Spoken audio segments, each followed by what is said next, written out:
This is the kind of habitat I look for hunting chanterelle mushrooms and black trumpet mushrooms too. But mainly what I find in here is chanterelles. These are beech trees. They're pretty easy to distinguish. The bark is smooth. Kind of looks like the leg of an elephant. Somebody said that, and I thought that was a pretty good description. And you can see the beech leaves. The floor is usually covered with them.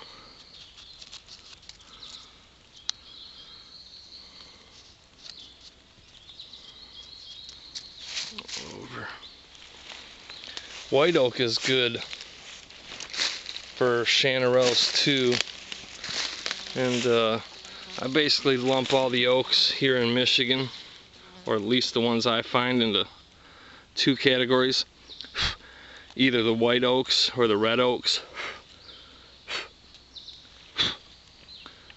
The red oaks have pointy leaf tips, like this one.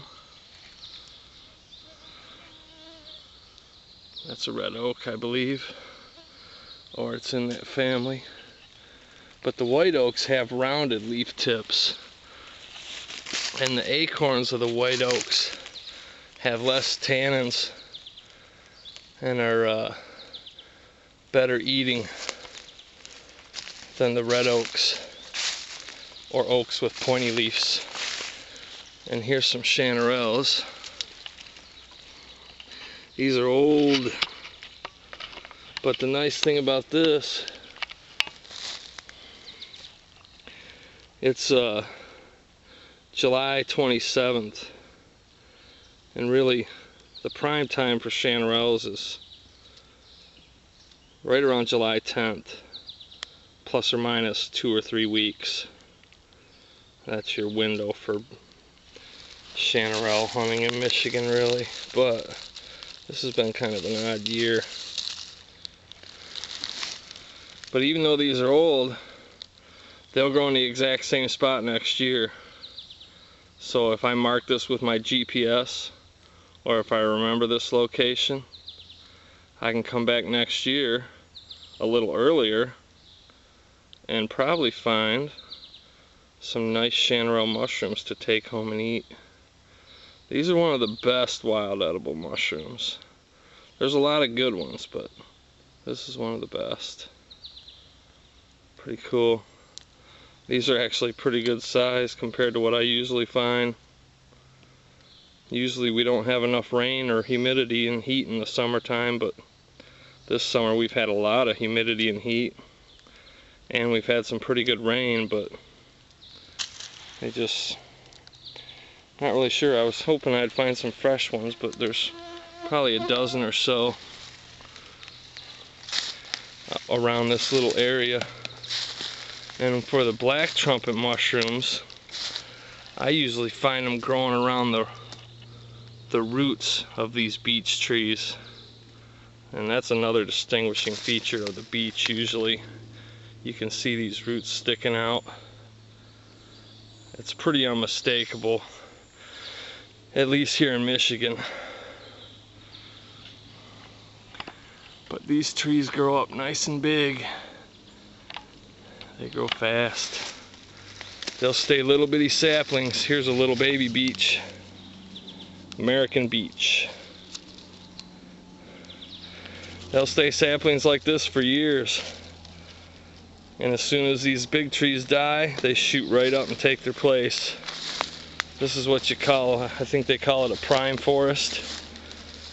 And unless there's a forest fire or something, this forest will just perpetuate itself. It'll continue on and be primarily beech and maple. And I find a lot of different mushrooms in here. Mainly black trumpets, chanterelles, and hedgehogs. And another feature I look for when hunting the hedgehogs especially, and somewhat the chanterelles, is, I don't know if you can make it out, but there's a nice gentle slope that leads down to the swamp, which is right there, like 20 feet away. These gentle slopes, the mushrooms love them. But I don't know, I'm just kind of BSing out here, trying to do video instead of taking pictures to kind of mark my spots and refresh my memory on things. I like using pictures and video and taking notes and stuff to keep track of what's going on in the wild. After you do that for 2 or 3 years, you really don't need to take notes anymore, because you'll have enough information for your area. You'll pretty much know, okay, it's getting the end of June, time to start looking for those chanterelles or whatever. Makes it a lot easier rather than traipsing around the woods. I like traipsing around the woods anyway, but some days I just like going out and hunting up some food. So if I know the locations and I have them marked on my GPS, and I know the general time of year, and if I know the conditions the mushroom or plant that I'm hunting likes, I can pretty much be sitting at home and just look at the weather and time of year, and I'll pretty much know if the mushrooms are up without even going into the woods now. And it's getting to be the same way with plants. And like I said before, every plant and mushroom has a window, and that window is generally 2 to 4 weeks, and if you don't get them in that period of time, they're not going to be any good to eat. So it's a good idea to keep track of the times and the habitats and pretty much any information you can find. Soil type, I mean, most mushrooms like a dark soil that's loose, that won't clump up in your hands but holds moisture. They're pretty selective about where they grow. It kind of reminds me of fishing. You could have a 2,000 acre lake and only 10 or 20 acres holds the fish. You got to find those 10 or 20 acres. But with mushrooms, instead of a 2,000 acre lake, you have a square mile of woods.